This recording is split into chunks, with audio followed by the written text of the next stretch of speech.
Саламатсыздар, урматтуу Жылдыз Тайм YouTube каналыбыздын катталуучулары. Бүгүн 5 май Көкбөрү оюну кайрадан уланып жаткан учуру. Азыркы учурда биздин артыбызда Ысык Ата командасы менен Ак Элбирис командасы оюн көргөзгөнү жатат. Эгерде сиздерге кайсыл команда жеңишке жетери кызык болсо, анда биздин Жылдыз Тайм YouTube каналыбызга катталып алсаңыздар болот.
Бекзат талқыласы. Чарчап қалды. Lan kişine tur koyarım. İyi salsalı oldu mu? Bile hacam atam.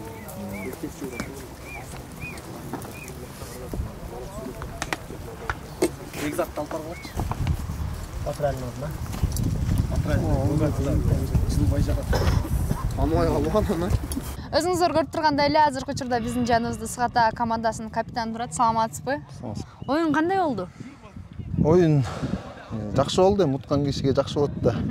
Кыйынчылыктар болдубу негизи оюн учурунда? Кыйынчылыктар болду. Биринчи тайм, экинчи тайм ортосуна чейин аябай кыйынчылык болду. Тигилер астыда болуп, 2-1 менен анан кол жүрүп кетти ошол. Кандай даярдыктар болду эле негизи оюнга? Ак Элбирис командасы дагы аябай карама-каршы командаңыздар дагы күчтүү команда экен, э? Ак Элбирис да күчтүү команда негизи. Аябай күчтүү команда болчу анан. Эми жеңиш бир гана Алладан да. Ооба. Алла таала бизге буйруптур эми. Кетип алдык. Анан ушул Нооруздан кийин сиздерге жаңы аттар кошулган, жаңы оюнчулар кошулган, э? Алар кандай жакшы эле оюн көргөзүп бериштүбү? Ооба, жакшы оюн көрсөтүштү. Эми ошолордун жардамы менен ушу жеңишке жеттик десем болот. Анан айтып коет эмеспи, ушул Көкбөрүдө негизи оюнчу эмес, аттары күчтүү болсо ийгиликке жетет депчи. Сиздердин аттарыңыздар негизи толук эле күчтүү аттар. Мисалы, Ак Элбирстин аттары аябай күчтүү экен. Биздин аттар дагы ошо жакшылап даярдадык. Жакшы аттарды сурап байкелерден ошо жекеме-жекени сурап келдик. Ошолор жардам берип, мына жеңишке жетип атабыз. Анан ушул Ысык Атаны алдыга жылган сайын, мисалы, спонсорлор чыгып атабы, ат берели деген, жаңы оюнчулар кошулабыз деп жатабыз сиздердин командага. Эми анысын кийин көрөбүзгө. Азыр пока чыга элек, жетекчибиз бар өзүбүздүн байкебиз. Ошол жетекте болот, Мирбек Мияров деген. Анан жеке өзүңүздүн алдыда пландарыңыз кандай? Ушул эле команда менен ойнойм деген ойлоруңуз барбы же контракт бүткөндөн кийин башка командага кетесизби? Билбейм, анын убагында өзү убакыт чечет да. Анан ушул акыркы минуттарда Ак Элбирис командасында ойногон Кутман деген оюнчунун күйөрмандары кичине нааразы болуп калды окшойт сиздердин тарапка, анткени тизесине асынып алды тиги оюнчу депчи. Ал нерсе сиздердин көз карашыңыздар боюнча кандай? Негизи болбойт. Бирок эми ошол оюн учурунда бутуна эми кандайдыр бир эме менен кол кыпчылып калды, балким атты секирип кетип, ошо калып калды да. Анан негизи болбойт да. Андай болбойт болчу да. Анан эми ошо кечирим сурайбыз эми анын күйөрмандарынан да. Анан сиздердин мисалы судья тарапка болгон эч кандай нааразычылыгыңыздар жокпу? Жок, судья тарапка нааразычылык жок.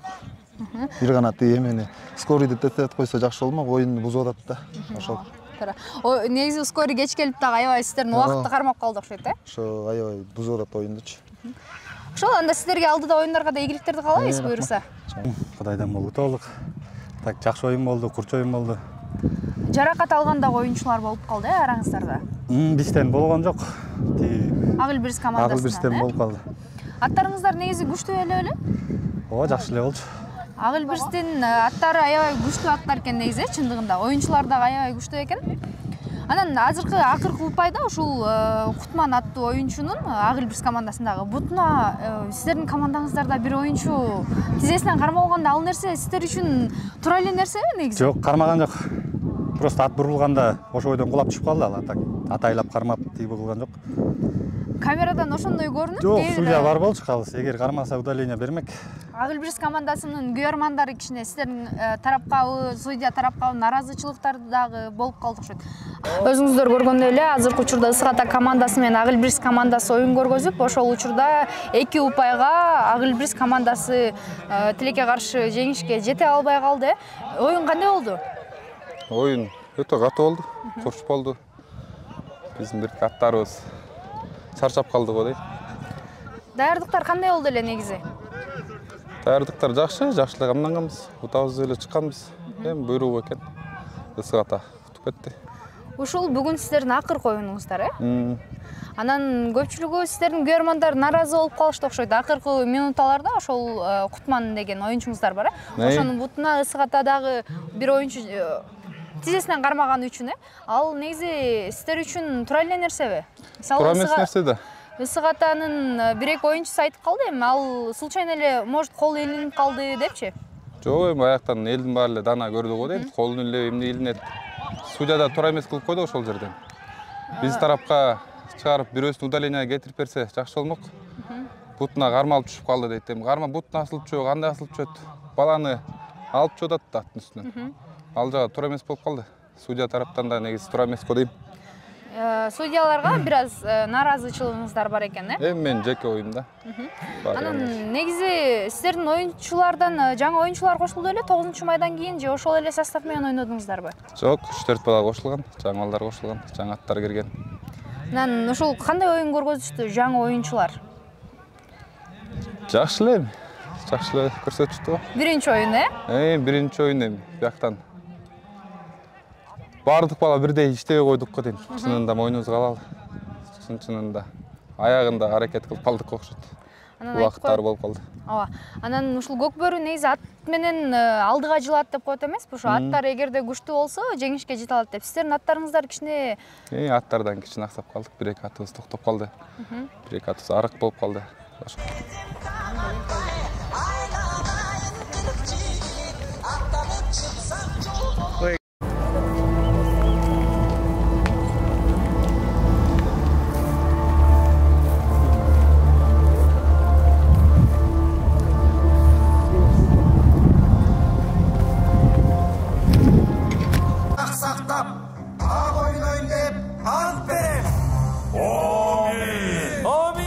Жараткан Алла кабыл кылсын ушунеки тилеңдерибизди Алланын колундабыз. Жогорку лига келди, Достук игілік командасы кол жаап коюңуздар.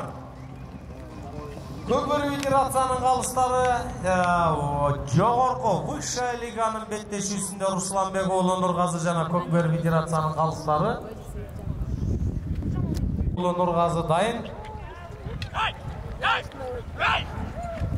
Алгачкы секундалар кетти. Эми бул достукту, ийгиликти мына көрө турган дагы бир күйөрмандардын копуланына толо турган оюн келди оюн таласына.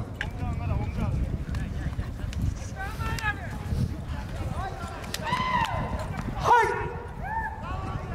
10-чу катар саны. Ой, керемет көрүнүш, койругун жайып, жалын жалбыртатып 10-чу катар саны. Язап Манас! О, Манас, сагындык го сени Манас. Мына Чолпон ат майдан, этно маданият, ат өндүр индустриянын борборунан көрө турган күн келди. 10-чу катар саны Манас, Ак Жолтой чапканаты. Geldi. Tayqazandın iyilik Tayqazanına Turat karşılaşının. Bol jağı anan mınандай boldu. Tak, 1-ci minuta 15-ci sekunda. Manas kol götürüp koysun bolo, Manas kol çağıp koysunlar bolo, kuyarmanlar. Tanıysınlar mına Manas degen jigitти. Tanıydı ekensiңер, рахмат. Ошентип силер ууду болгонду унутпай олтургула. Dostluk komandasынан Koyon менен çıktı orada. 10. Katar sana Bayaman Muralimoğlu. Sülük Kara.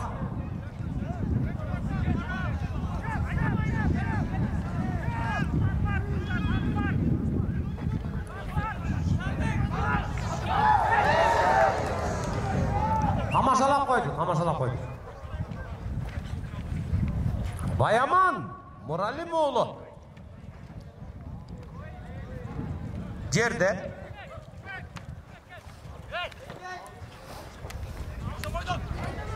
Aldı.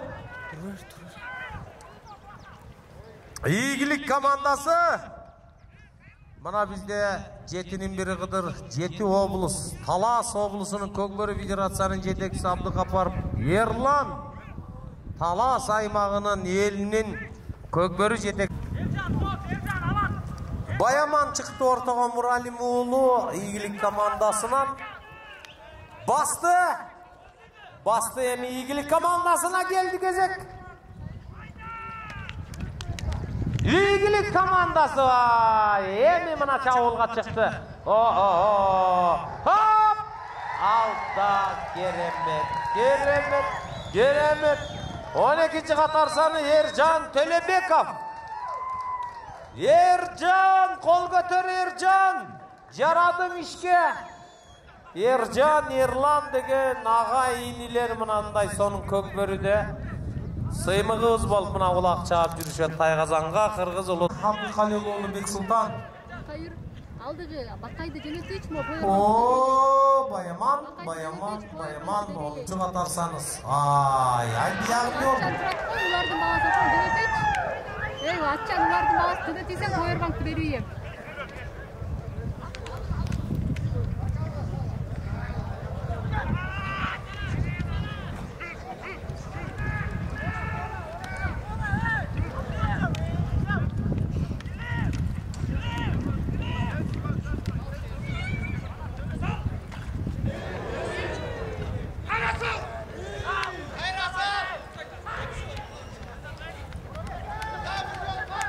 Manas.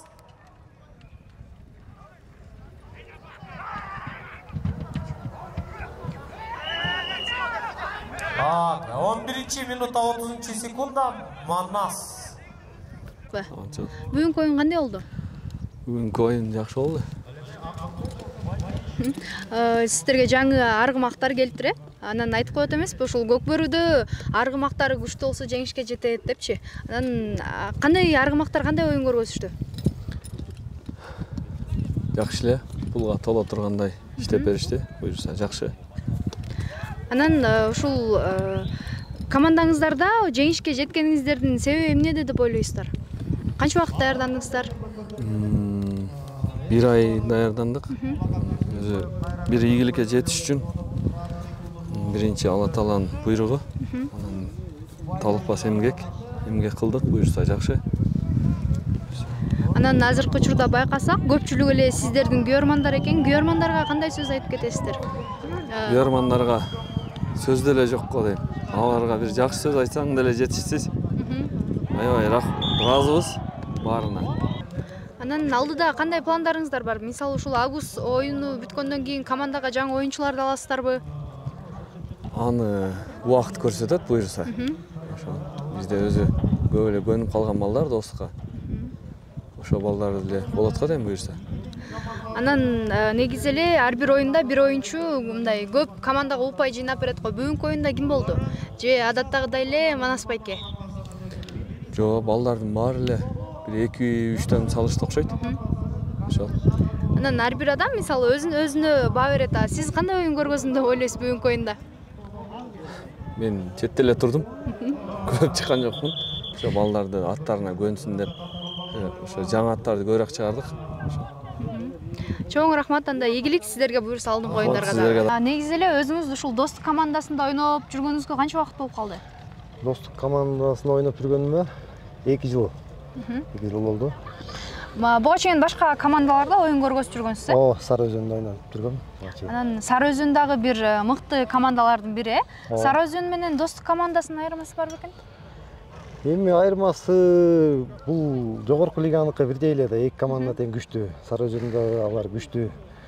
Сары Өзөндө канча көп жыл ойногон. Ушу акыркы жылдары эле ушу 2 жыл болду достукка келдим, достукта ойнотобуз. Анан негизи айтып коет го, көк бөрү деген бул ошол аттарың мыкты болсо жеңишке жетет деп. Өзүңүздүн минип жүргөн аргымагыңыз кандай оюн көргөздү бүгүнкү оюнда? Эми өзүмдүн минип жүргөн аргымагым жаңы аргымак, жаңы алганбыз. Кичине дагы бул эле эми алат ат менен бала кичине бири-бирин дил табышып буюрса жакшы. Бүгүн биринчи жолу. Бүгүн биринчи жолу миндим бул. Жакшы эле көргөзүп бериптир. Жакшы. Андан тышкары дагы жаңы аттар бар, Манас байкеде. Почти бизде 6-7 ат жаңы ат. Жаңы кошконбуз. Биздин аттар жакшы эле аттар болчу эми. Биз деле эми командадагы алдыңкы аттарды им чыктык бул жакка. Баары эми Кудайдан да. Сиз жеке ушул ийгилик командасында ойноп баштаганыңызга канча убакыт, канча жыл болду? Ушул сезон деле келдим 2024 жака биринчи жолу. Буга чейин кайсы командаларда ойночу? Буга чейин Бакубатта ойнодум, Ынтымакта ойнодум 2022, Ынтымакта ойнодум 2023, кайра Бакубатта ойнодум 2024 буюрса ийгилик командасынан. Ошол командалардан ийгилик командасынын бир айырмасы бар бекен? Айырмасы бар ооба. Мисалы эмнеде оюнчулардабы? Оюнчулар баары өзүм менен жашташ балдар. Өзүмдүн досторум. Ошо. Азыр айтып калдыңыз, биринчи жолу ойноп атам ийгилик командасына депчи. Анан кийин кандай оюн көргөзүп бердим деп ойлойсуз өзүңүздү? Өзүңүздүн милдетиңизди аткардым деп ойлойсузбу? Мисалы ар бир адам өзүнө баа берет го. Мисалы оюн учурда жакшы оюндарды көргөзүп бере алдым депчи. Болот го дейм. Жакшы оюн. Өзүм ойлогондой болгон жок, бирок эми аны эл баалайт да негизи кандай оюн көрсөткөнүңдү. Анан негизи эле ошол ар бир командада мисалы ишене турган бир оюнчу болот эмеспи? Сиздердин ийгилик командада ишене турган кайсы оюнчулар бар? Рыскелди, Баяманга ишенчим мен. Досторум экөө тең. Алар кандай оюн көргөзүп? Алар жакшы эле. Үчөөбүз тең эле. Кудайга шүгүр. Буюрса ушул эле команда менен ойнойн деген ойлоруңуз барбы же башка командага контракт түзүп кетесизби? Убакыт көрсөтөт го эми буюрса алдыда оюндар. Конуну мыктабаса, бул эме Рысбек Майрамбек салым салып кетиши дагы мүмкүн. Мына эме Азия аргымагы менен чабуулга чыгып бара жаткан Ынтымак командасынын оюнчусу Тайгазанды көздөй жакындап келе жатат. Артынан сая түшүп жетип келген атаандашы.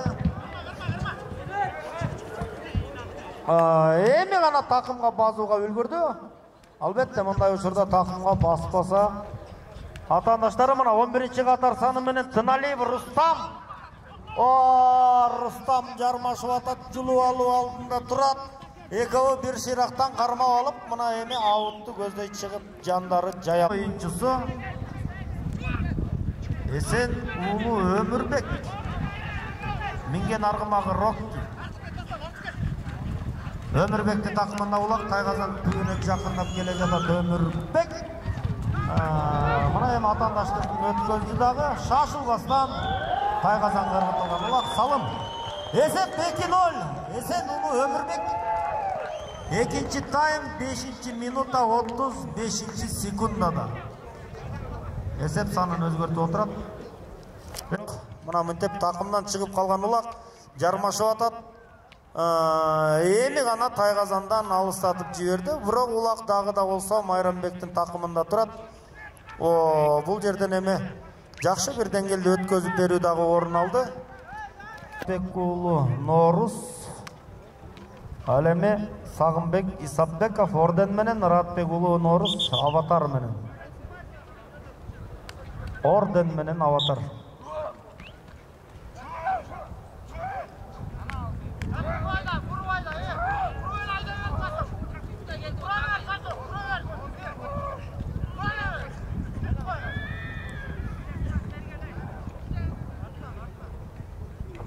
Ошентип мына экинчи таймдын бүтөрүнө 40 секунда убакыт калды.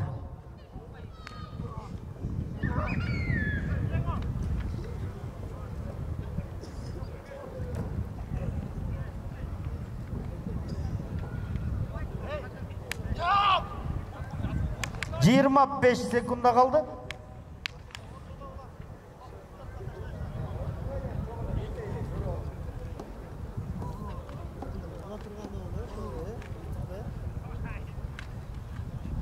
10 секунда убакыт калды.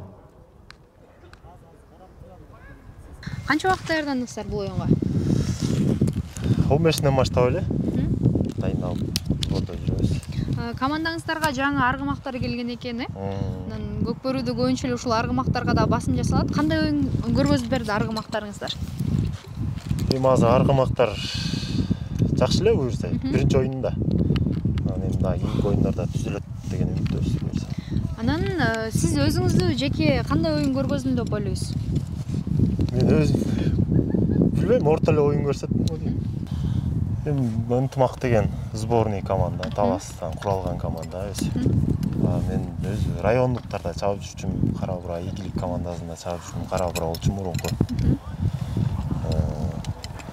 Ар кандай клубтарда чабып жүрдүм, чүйдүн командаларында. Анан биздин билишибизче ушул Нооруз турнирде сиздер деген 9 ат менен чыккансыздар, Ошондон кийин спонсорлор болдубу? Мисалы сиздерге ат алып берели деген. Болду. Алып азыр чабып жүрөбүз биякта. Жакшы көрсө. Эми Ынтымак командасы Кыргызстандын эң күчтүү командаларыбыздын бири. Ынтымак команда менен мисалы 1-лига, 2-лига командаларын салыштырууга болбойт эми. Анан бүгүнкү оюнда өзүңүздү кандай оюн көргөздүм деп ойлойсуз? Негизи чындыгында аябай сонун оюн көргөзүп бердиңиз. Эми жакшы эле эми. Биринчи оюн болуп сал денелер көмбөй. Жакшы буюрса. Анан негизи оюндарга жакшы болуп калабыз. Анан негизи ушул Мурас командасын ушу 0 эсебинде утабыз деген ойлор болду эле. Чындыгында Мурас командасы да аябай мыкты командалардын бири. Мурас командасы Скөл областынын сборный командасы, Кыргызстандын алдыңкы командалардын бири. Эми негизи эми жакшы ойнойбуз деп чыкканбыз эми. Буюрса ошо ийгилик биз жакта экен. Мээнет кылдык. Уталдык. Нооруз турнирине экинчи оюн. Жалпы эсебинен 9 май биринчи. Ушул лигада биринчи оюнум 9 май. Анан сиздердин карама каршы командаңыздар да аябай мыкты команда экен, Булар көп жылдан бери түптөлүп ушул лигада ойноп жүргөн команда Мурас командасы. Негизи ушундай жеңишке жетебиз деген ой болду эле. Мисалы сиздер азыр Мурас командасын 0 эсебинде утуп койдуңуздар да чындыгында. Биз даярдандык, утабыз деп чыкканбыз, буюрса уттук. Анан оюн учурунда өзүңүздүн бир кемчиликтериңизди байкадыңызбы? Мисалы туура эмес карама каршы командага туура эмес мамиле кылып алгандарды. Мен Заштада ойноп атам. Билбейм эми. Үйгө барып кайра кайталап көрөбүз оюнду. Ошол жактан көрөбүз го. Анан сиз быйыл жаңы эле келгенсиз. Буюрса 31 августтан кийин деле ушул командага ойнойюн деген ойлоруңуз барбы? Бизде 31 бүткөндөн кийин кайра трансфер ачылып, райондор, айыл өкмөт аралык оюндар болот. Билбейм, буюрса Кудайым буйруп койсо кайра келип ойнойбуз.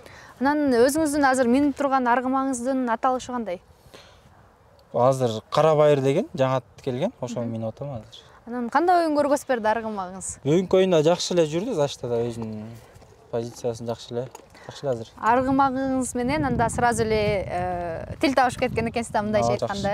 Жылдыз Тайм YouTube каналыбыздын катталуучулары жеңиш күнүнө арналган Көкбөрү оюнун бүгүн 5 май сиздерге толук түрдө чагылдырып бергенге аракет кылдык. Эгерде сиздерге дагы да Көкбөрү оюну кызык болсо, анда биздин Жылдыз Тайм аккаунтубузга катталып алсаңыздар болот. Бүгүн сиздердин кызматыңыздарда мен Айша Байсакова болдум.